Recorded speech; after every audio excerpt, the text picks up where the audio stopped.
Hello, my name is Jaden, and welcome to my channel. I am a Bible-believing street preacher based in New York City, and today's video is going to be the next in this series on the spirit world. Now, you should not be watching this video unless you've seen the video on the Genesis gap.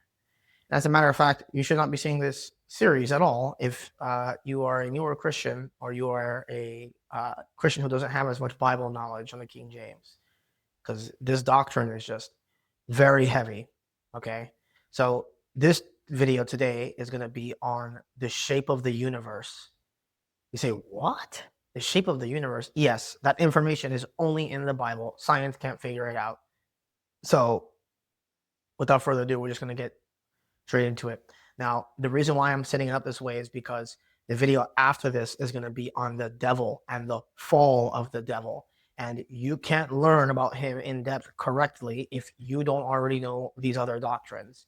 I could go into the video on the devil, but it would be very surface level. But if you watch the other ones coming into this, when you watch the next one on the devil, everything's just going to click and you're going to understand why I had to set it up the way I did. So without further ado, we're going to be looking at the shape of the universe. Let's start with the basics. Let's go to 2 Corinthians chapter 12. 2 Corinthians chapter 12. This is meats. Gotta be careful. 2 Corinthians chapter 12, in verse 1, it is not expedient for me doubtless to glory. I will come to visions and revelations of the Lord. I knew a man in Christ about 14 years ago, whether in the body I cannot tell, whether out of the body I cannot tell. God knoweth. Such a one caught up to the third heaven. All right. So let's start with the basics. So Paul said here that, by the way, this is a reference to when Paul was stoned in Acts 14. He was dead for a little bit, and God caught him up to the third heaven to show him heaven. And Paul is saying that he wasn't sure. He knew a man in Christ in the body, out of the body. He couldn't tell because, well, I mean, it was like an out-of-body experience. Because what was happening is that his soul left, but his body was out here on earth, so he couldn't tell where he was. So how many heavens are there in the Bible? There's 3 heavens. Muhammad is an idiot. He has 7 heavens. Why are there 3 heavens? Because God is a Trinity. So you already see the Trinity here. There's 3 heavens. All right. Now let's go into the basics. So before I get into the universe stuff, I gotta show you the Genesis. Let's go to Genesis. Genesis chapter 1. Genesis chapter 1. And then I'm going to point out a warning to you about a particular group of crazy people. All right. Look at verse 6. And God said, let there be a firmament in the midst of the waters, and let it divide the waters from the waters. And God made the firmament and divided the waters which were under the firmament from the waters which were above the firmament. And it was so. And God called the firmament heaven. All right. So this is why I told you have to watch the video on the Genesis gap, because this is not going to make any sense. I'm just going to talk like you already know this so that I don't have to explain it again.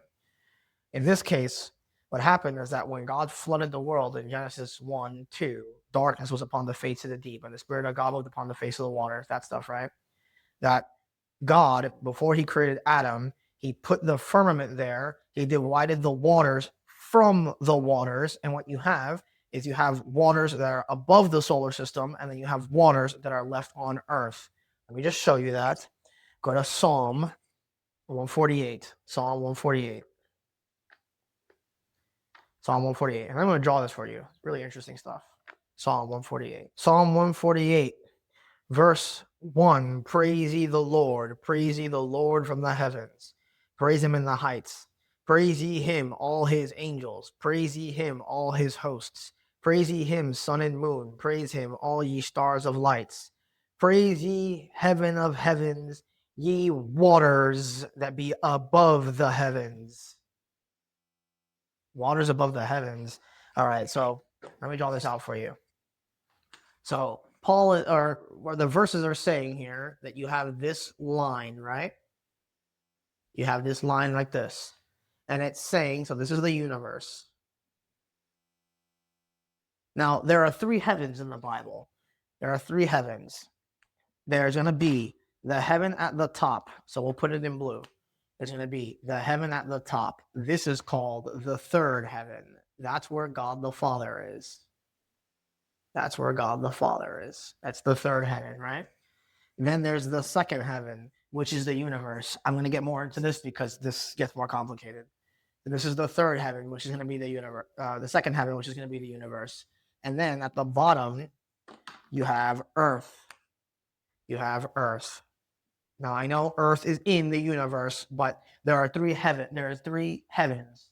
The first heaven is the open firmament of heaven where you see the birds flying around. So when you look in the atmosphere, right? When you look in the atmosphere and you see the little birdies flying around, that's the open firmament of heaven. That's the first heaven, right? So this is gonna be the first.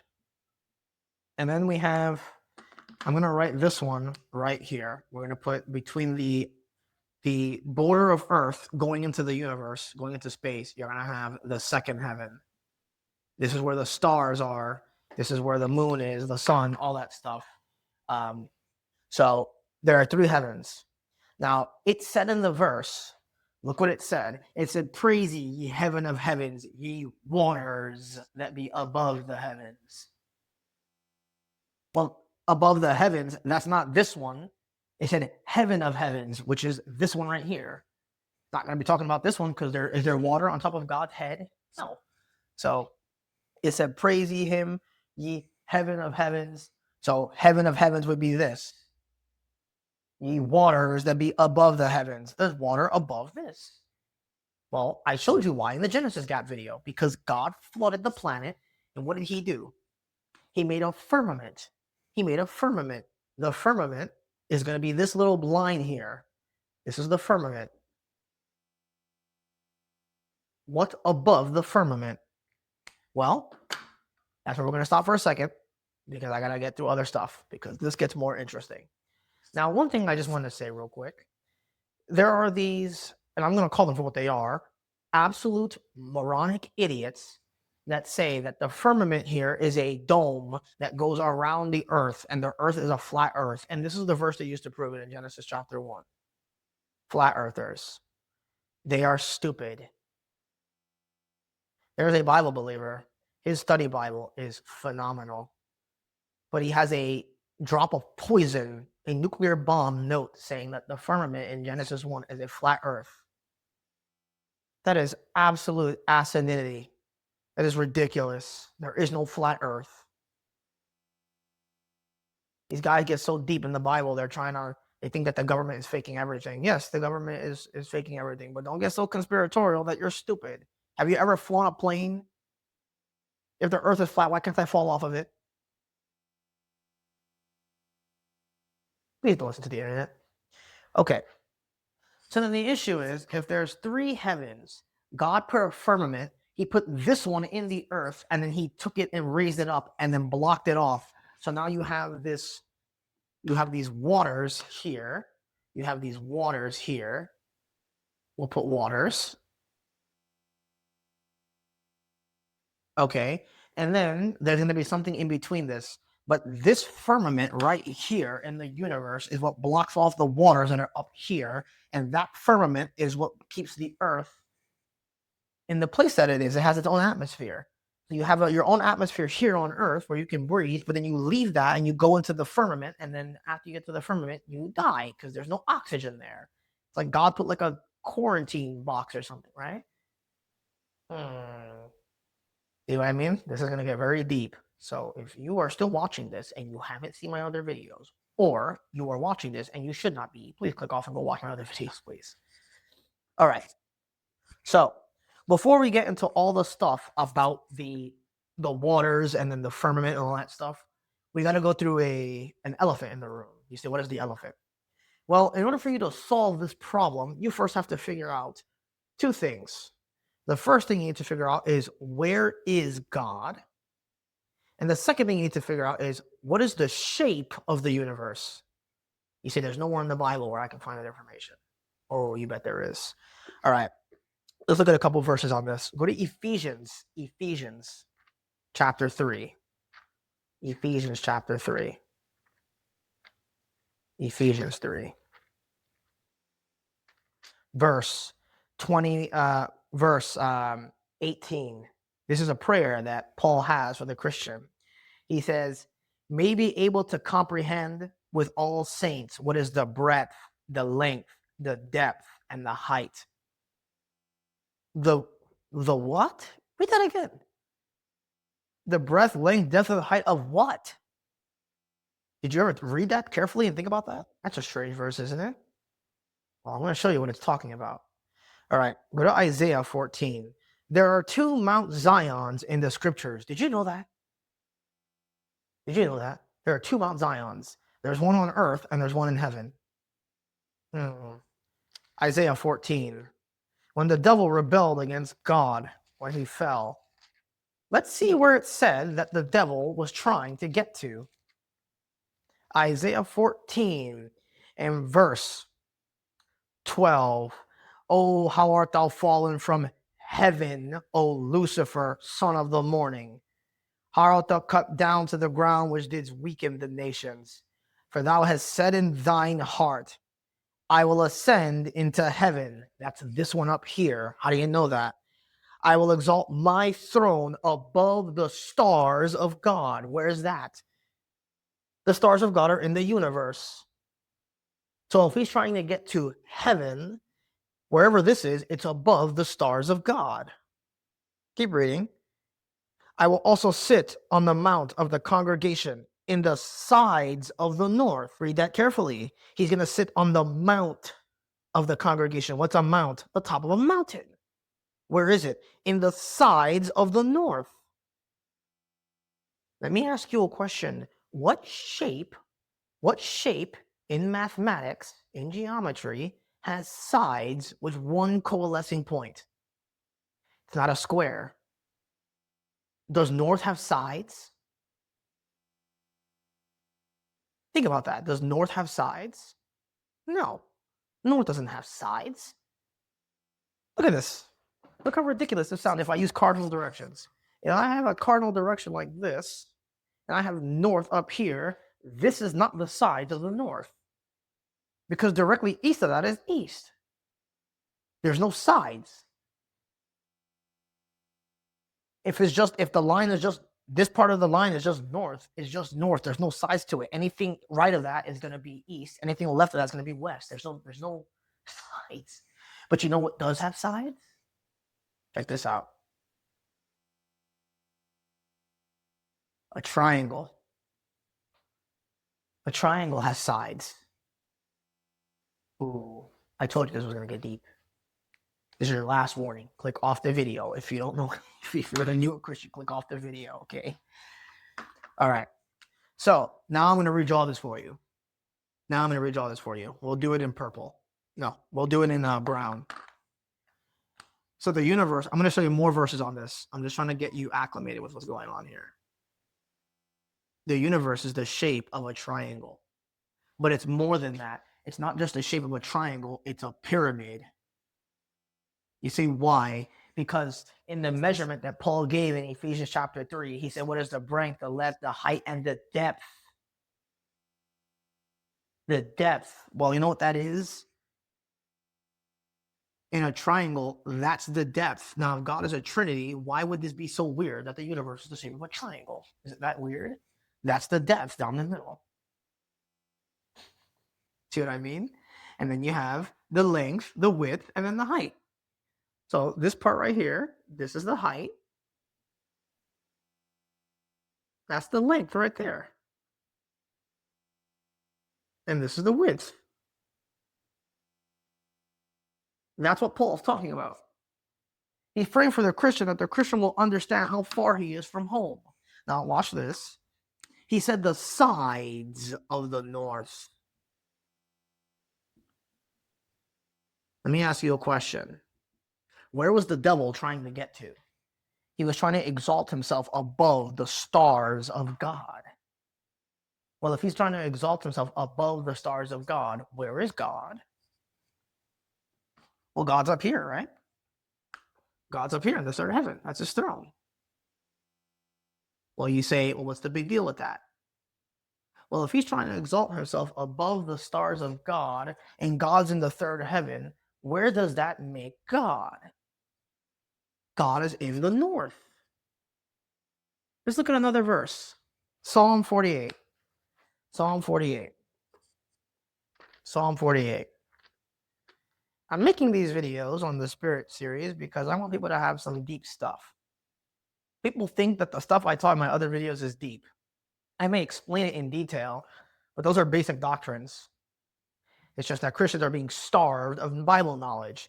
This is a meat doctrine, which is why I waited a while before I was going to teach it. It is so pathetic. You guys want to go online and talk about Bible knowledge and this and that, and they don't know any Bible. I'm talking about teachers, Bible teachers. This stuff is hard to learn. All right, I spent a lot of time reading the book, so I can make sure that when I teach something, I'm giving you the correct thing. These guys online, they get like 4 verses, and then they call out you know what these guys online do? They call out people who are obviously wolves when they themselves are the wolves, and they don't even know it. Blind lead the blind, both fall into the ditch. Psalm 48, verse 1, great is the Lord, and greatly to be praised in the city of our God, and the mountains of his holiness. Is that Mount Zion on earth? Let's find out. Beautiful for situation. The joy of the whole earth is Mount Zion. Where is it? On the sides of the north. The city of the great king. This is not Mount Zion on earth. This is Mount Zion on the sides of the north, because God is in the north. He's in the third heaven. See that? And if the universe is the shape of the triangle, everything coalesces into the one point where he is. Well, that's interesting. We'll do another one. That's going to be Psalm 48, 2. That's going to be Isaiah 14, 12 onwards in that passage. Here, Hebrews 12. Hebrews 12.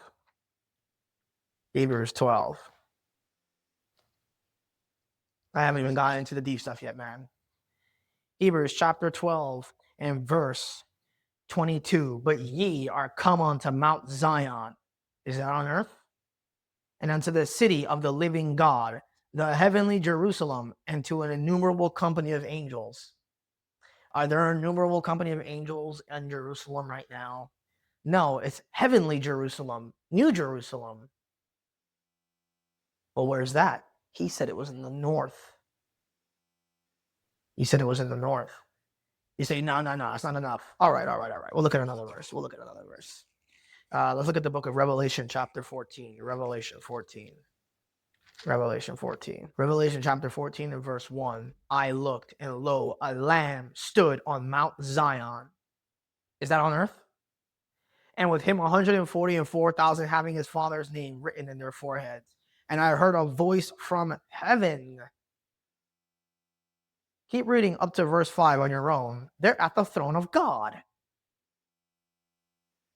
See that? So the Mount Zion that Christ is on here, the Lamb, that's not Mount Zion on planet Earth. Which means there are 2 Mount Zions. Ooh, that's deep. Okay, so you might say, well, what am I getting at with all this? Well, if there's 2 Mount Zions, that means that there is a version of it that's up in heaven. There's an actual Mount Zion up in heaven, and the one down here is a type of that one. That's not that crazy, because in Hebrews, the tabernacle down here is a type of the one that's up there, because Christ is entered into a holy tabernacle right now. So if the way that one is designed is in the north, let's look at another verse. Psalm 75. Then I'm going to redraw all this out for you. Psalm 75. Watch this. Verse 6. For promotion cometh neither from the east, okay, from the west, nor from the south. Does it say, but it comes from the north? No, but God is the judge. The psalmist here, who is Asaph, King David's musician, instead of saying promotion cometh neither from the east, from the west, from the south, but comes from the north, he replaced north for God. Because God is in the north. Because that's what the devil was trying to get to. He went beyond the sides of the north. The only shape where north has sides is a pyramid. So you know what to see at the back of your dollar bill if you're in America? You see a pyramid with an eye at the top of it. Because what's that? That's them trying to counterfeit God. This book runs the world, man. It runs the world. All right. Now, you might say, well, you're not showing me enough evidence. All right. What is Jesus called in the Bible, in the New Testament? He's called, here, let's look at it. 1 Peter 2. 1 Peter 2. And I'm going to draw something out for you. So, Jesus is called the chief cornerstone. Now, do you know what a cornerstone is? Let me draw you a box, a cube. A cornerstone is exactly what it sounds like. It is the part of a building that holds up the structure. And let's say that the cornerstone is not there, the building will fall down because that's the foundation. If the foundation is not there, it doesn't work. So if Jesus is called the chief cornerstone, that means if he's not there, it all comes tumbling down, right? But there's something interesting though. Look at 1 Peter chapter 2. 1 Peter chapter 2. Verse 6.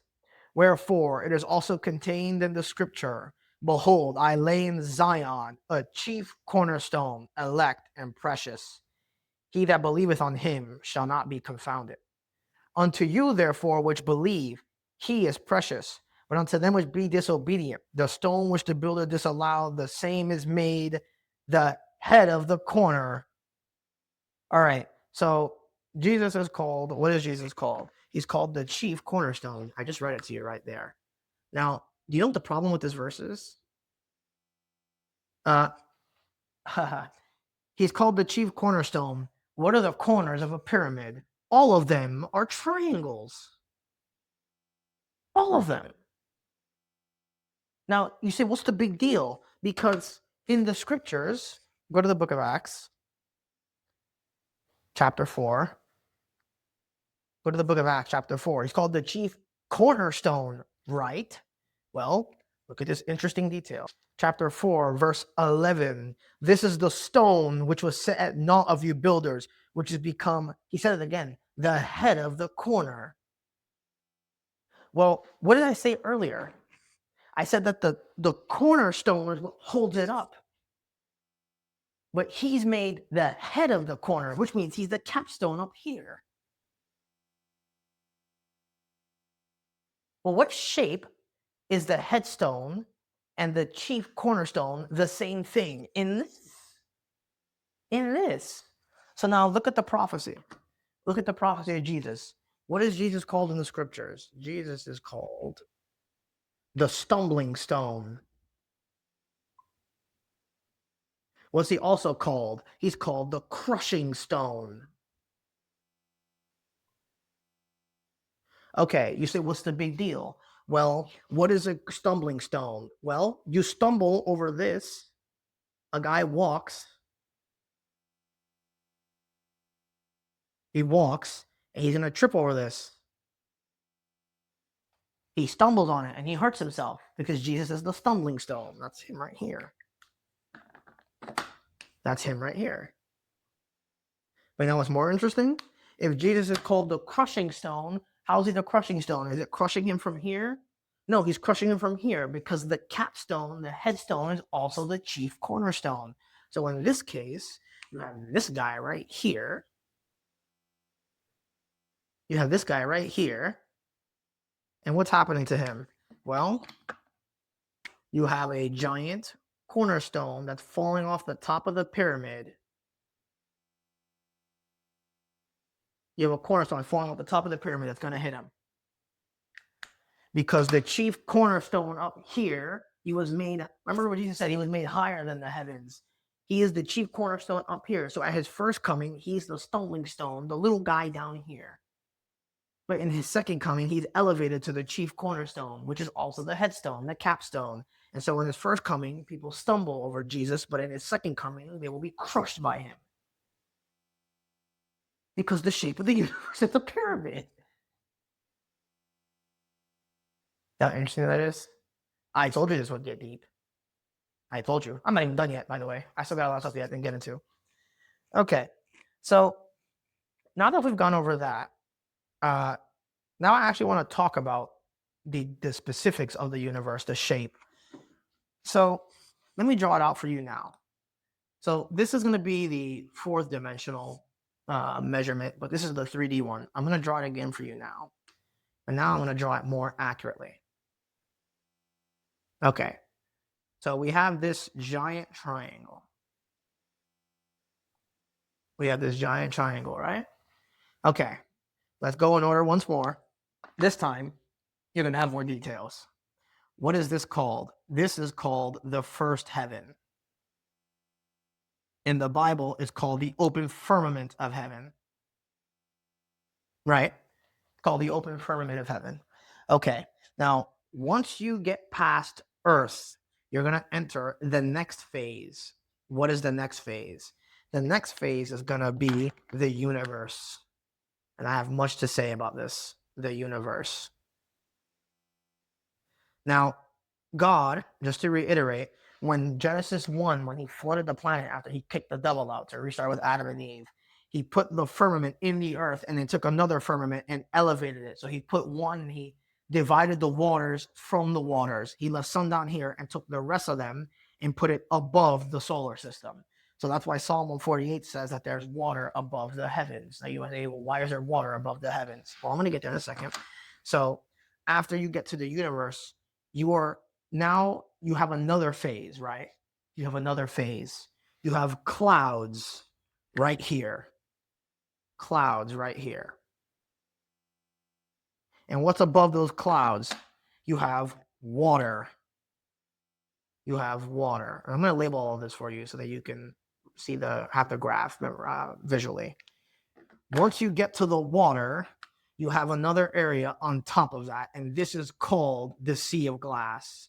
So now you're going to have frozen. So now I'm going to do it like this, like a little rectangle so you can tell. Once you get past the Sea of Glass, then you are in the third heaven. Then you are in the third heaven. You see that?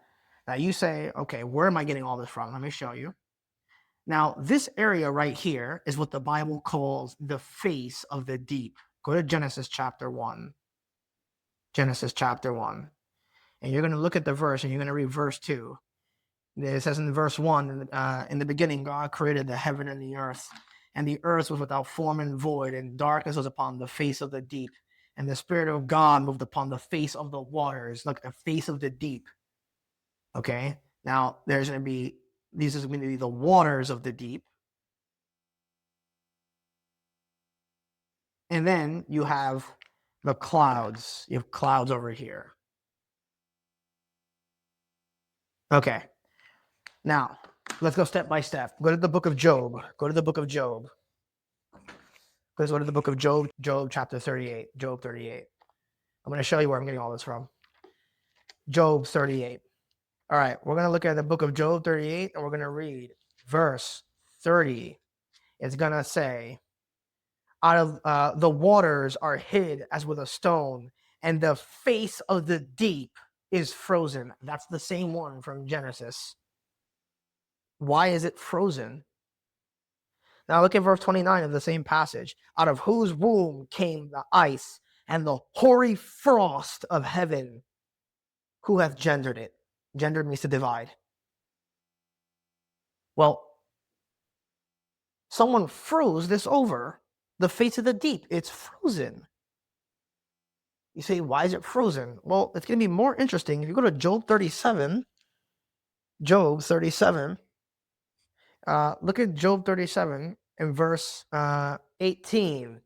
Hast thou with him spread out the sky, which is strong, and a molten looking glass? Looking glass? What's that? Go to Revelation. Go to Revelation. So here's what's happening here. When God separated the waters from the waters in Genesis chapter 1, when he kicked the devil out, he took the waters, he put this layer right here, and then he froze it. So now this area, the face of the deep, it's now called the Sea of Glass. the sea of glass. Okay, now let's look at something else. So let me show you the verses on that. Actually, we're at Revelation chapter 4. Revelation chapter 4. Okay, Revelation chapter 4 and verse 1. And after this, I looked, and behold, a door was open in heaven. John takes the third heaven. And I heard, as it were, a trumpet talking with me, which said, "Come up hither. I will show thee things which must be hereafter." And immediately I was in the spirit, and behold, a throne was set in heaven. Right? But look what it says when you keep reading. Go all the way down to verse 6. And before the throne there was a sea of glass like unto crystal. Well, in Job 38, he called it the hoary frost of heaven. Do you know what hoary is? Hoary is sharp ice that forms crystals. It's called crystalline. So it says in verse 6, and the throne there was a sea of glass like unto crystal. And in the midst of the throne and round about the throne there were 4 beasts full of eyes before and behind. What? Look at this. Go to Revelation 15. Go to Revelation chapter 15 in verse 1. And I saw another sign in heaven, great and marvelous, 7 angels having the 7 last plagues, for in them is filled up the wrath of God. And I saw it as it were a sea of glass mingled with fire.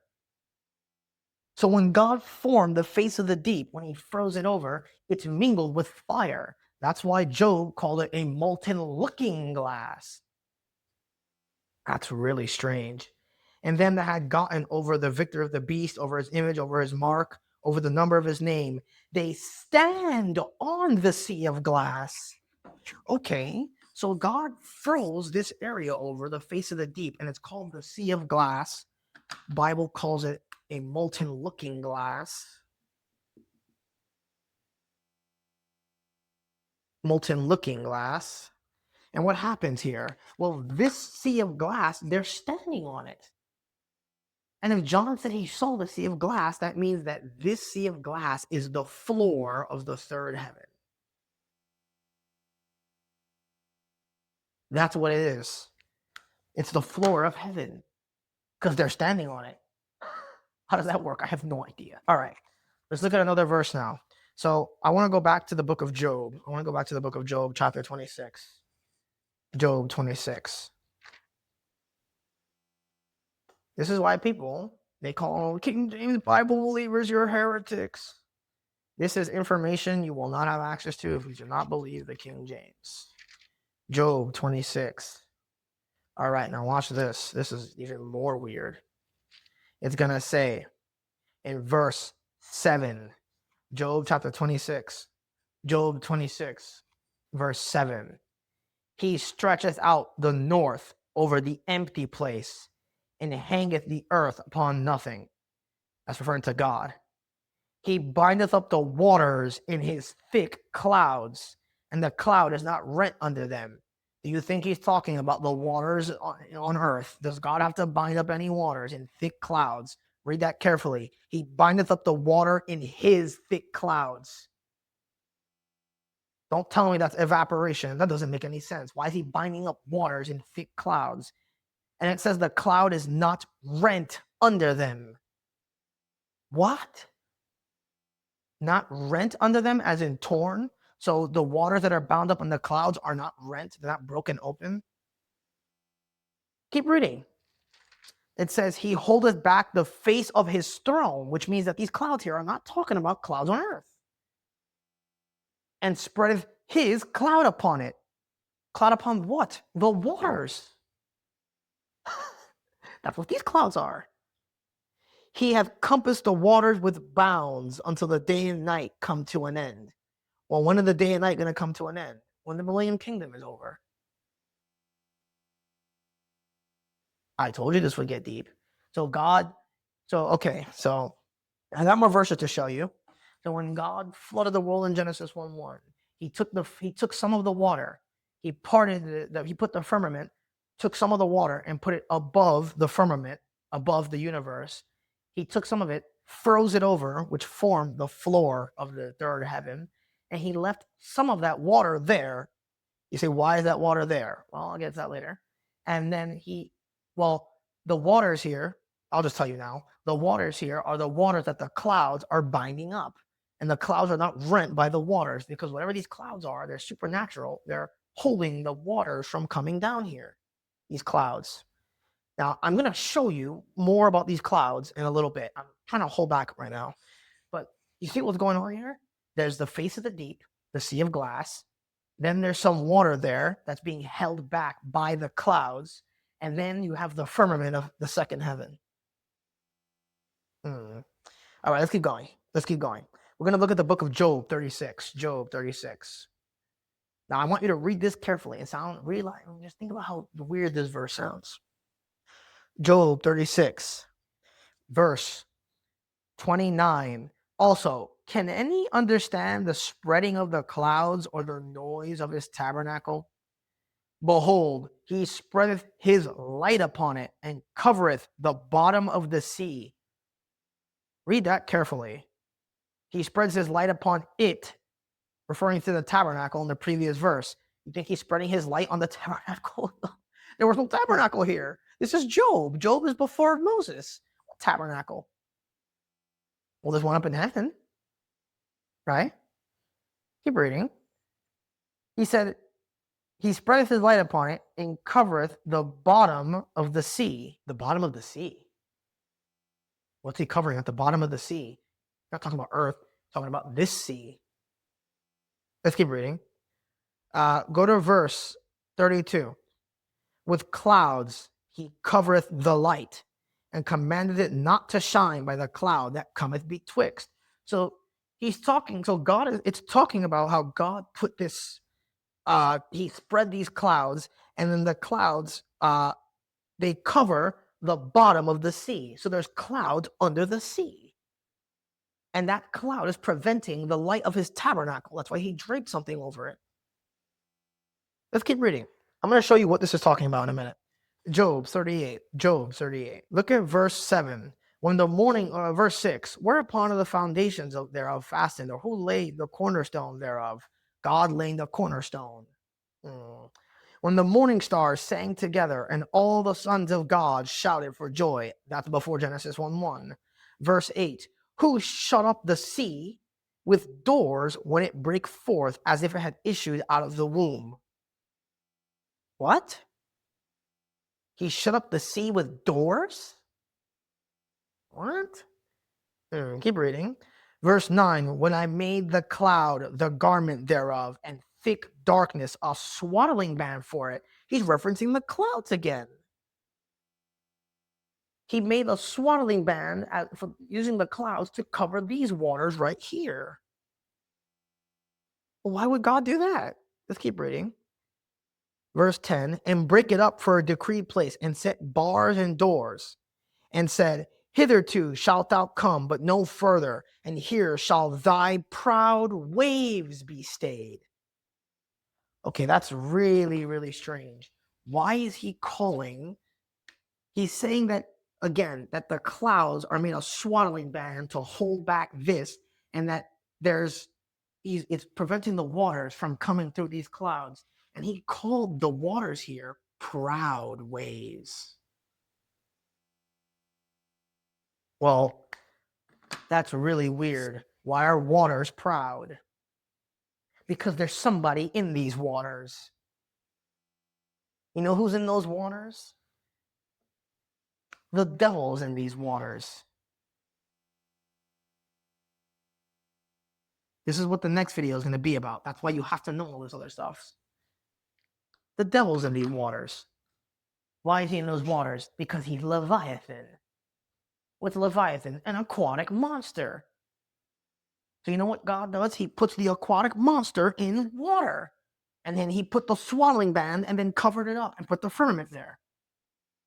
And that's where all the principalities and all that stuff is.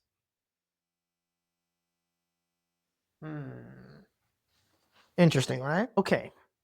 So now you're starting to see how this is working. So there's the third heaven. Let's review again before I continue, because I have more to get through. We have the third heaven here. After the third heaven, the floor of the third heaven is the face of the deep. God froze this over. That's called the sea of glass. And that's called a molten looking glass because it's like a crystalline thing with fire in it. I don't know how it works. Then after that, there's a portion of water here God calls the proud waves. And God said that when he made this, however he made this, that he took the clouds and made a swaddling band for it. And I showed you the verses for it, that these clouds hold back these waters from coming through. Once God put the firmament here, then he created the universe. Now, he said in the earlier verse that the clouds were put to prevent the light from coming through, his light, because it says it in chapter 36, if you want to look there again. It says it in verse 29, can any understand the spreading of his clouds or the noise of his tabernacle? Behold, he spread his light upon it and covereth the bottom of the sea. He's covering the bottom of the sea with clouds. Let me ask you a question. Are there clouds in the bottom of the sea? Does that what? No, it's talking about this.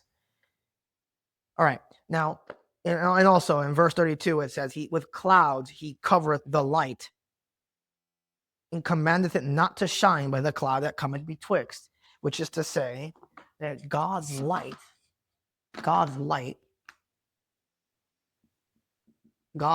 it's absolute, it's here. His light is not going to penetrate the clouds because he set the clouds up so that it would block it. And then to prove this to you, look what God calls the universe, space. We're going to look at the book of Isaiah chapter 40. Look how God describes the second heaven.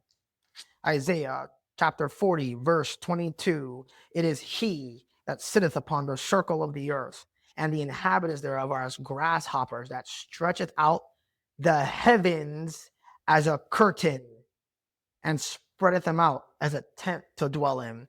God stretched out the heavens as a curtain. Why? To prevent his light from coming through. So on top of the cloud right here, he then put the universe. And what is the color of the universe? You can go look in space. It's pitch black. The only light up there is the stars. Well, because the universe, he put it as a curtain to block himself off from us, because if we saw him, we'd die. That's why it's designed that way. Let me show you more verses on that.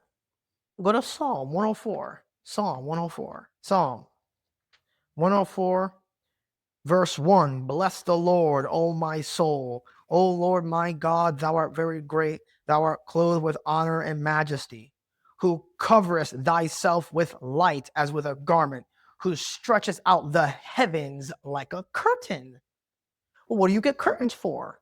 To block the light from coming into your house. Why did he put the universe, the second heaven, as a curtain? To block his light from coming into the house. In the first heaven. You see that? All right, look at another verse. Isaiah, again, Isaiah 51. Isaiah 51. Isaiah 51, verse 6. Lift up your eyes to the heavens and look upon the earth beneath, for the heavens shall vanish away like a smoke, and the earth shall wax old like a garment, and they that dwell therein shall die in like manner, etc., etc. Well, he's saying that the heavens are going to wax old. See that? And the earth shall wax old like a garment. But the previous verse said that God put that on. So in a sense, the universe is God's clothing. He's the head of the universe, and everything under him is his tabernacle. But when time ends and the earth vanishes away and God burns it up to recreate it, he's going to take his clothes off by revealing himself. Strange, right? I told you this was a heavy doctrine. But I'm not done yet. I'm not done yet. Okay, you say, how in the world are you not done? Well, I got one more interesting thing to show you. So the universe is a curtain. The universe is a curtain. And when time is over, God will drape the curtain back and reveal himself. All right. Now, you might say, well, what else is there? There is something. There is something, a problem. The problem has to do with the boundary of the heavens. Okay, you say, well, what do I mean by the boundary of the heavens? Well, what traditional Bible believers teach is that the universe is the second heaven, and that the area up here, this section here, is the third heaven, and that we are in the first heaven. Now, I don't actually disagree with the idea that the universe is the second heaven. That's not my disagreement. In fact, I don't even really have a disagreement, but I actually want to see and investigate something. What is the boundary of the first heaven? See, what do I mean by that? Well, how far out of earth does one have to travel in order to get to the second heaven? Ever think about that? Pretty interesting, right? Well, there's something interesting I want to show you. It has to do with the windows of heaven. Did you know heaven has doors and windows? Literally. In Song of Solomon, it said that my beloved was looking at me through the lattice. What is a lattice? A window. Well, how's God looking at us through a window? Now, there's another problem. The other problem is that in the book of Genesis, when Nimrod, well, not Nimrod, but basically the people in Babel, when the people in Babel were trying to build their way up to God, do you think that the ancient Babylonians were so stupid they were actually trying to build a tower to go to the third heaven? This thing is light years away. And I don't want to hear anybody say, oh, well, the people back then were just ignorant. They didn't have science like us. No. Those people lived hundreds of years. They were 5 times as intelligent as we'll ever be. We have all the technology, but it took thousands of years to get here. Those people were doing that stuff from scratch. They're way more intelligent than us. Don't underestimate the ancient humans, the Babylonians, the Chaldeans, and the astrologers. They may have been wicked, but they were not stupid. They were very intelligent. Do you think that they were trying to build a little tower with brick and mortar to go to the third heaven? That doesn't make any sense. But those people who lived in the time of Babel, they are Noah's descendants. You say, well, what does that matter? Well, Noah told his kids, and his kids were there during the time of the flood. And they told their families about what happened before the flood. Now, you know what's interesting about this? Well, the thing is, this term, Babel, it's a Hebrew word, but it's also a Chaldean word. Did you ever look up the meaning of these words? In Hebrew, the word does mean confusion. No one's going to argue that. But the word is Akkadian also.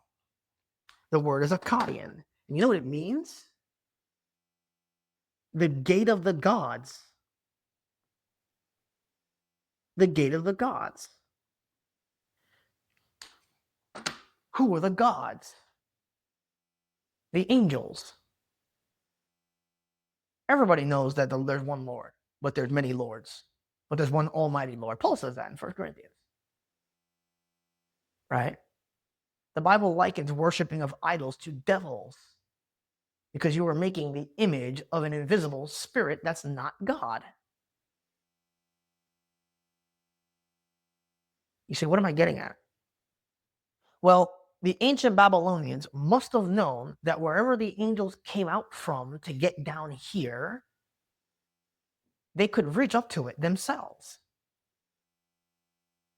Now, let me ask you a question. How high did they build the tower? Up into the clouds, right? Which means that wherever the boundary is that constitutes the second heaven, it must be somewhere that's close enough in earth and not only exclusively in the universe. They must have thought that they could access the third heaven by going through a door in the clouds.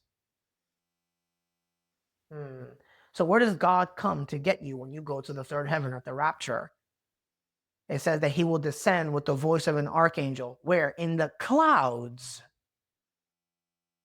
Caught up together in the clouds. There's something supernatural about the clouds. Now I'm going to show you the verses now.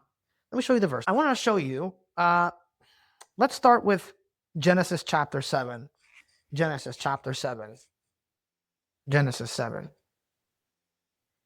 I think there might be a portal in the clouds. You say, what? What are you talking about? I told you this would get deep.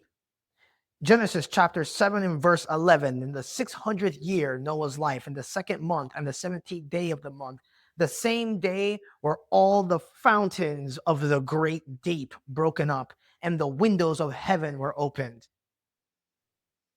This is the face of the deep. This is the fountains of the great deep. They're the waters. People always ask, well, where did God get all the water to flood the planet? Because if you know Genesis, you know that there wasn't oceans and stuff in the days of Genesis. It didn't rain that much. It didn't actually rain at all. It was just a mist, right? So you know that the people always ask, where did the water come from for God to get all that water to flood the planet? But look what it said. It said the fountains of the great deep were broken. The windows of heaven were opened. Well, what are the windows of heaven?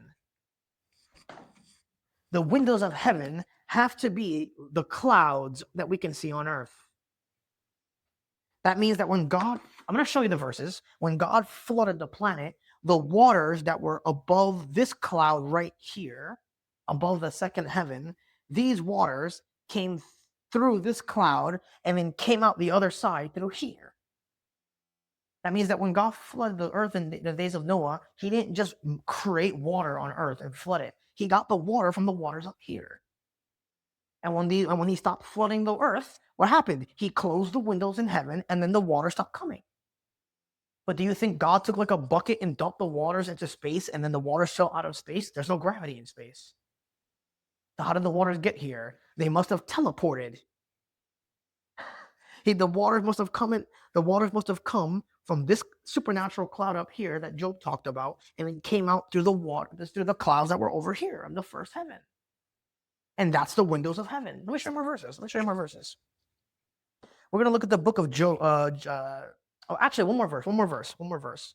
Genesis chapter 8, verse 1. And God remembered Noah and every living thing and all the cattle that was with him in the ark. And God made a wind to pass over the earth, and the waters assuaged. Look, the fountains also of the deep. That's this deep over here. And the windows of heaven were stopped, and the rain from heaven was restrained. Well, that can't be the rain from the third heaven. There's no rain up there. But the rain of this heaven must be this one, because when God flooded the earth, the water came from the clouds.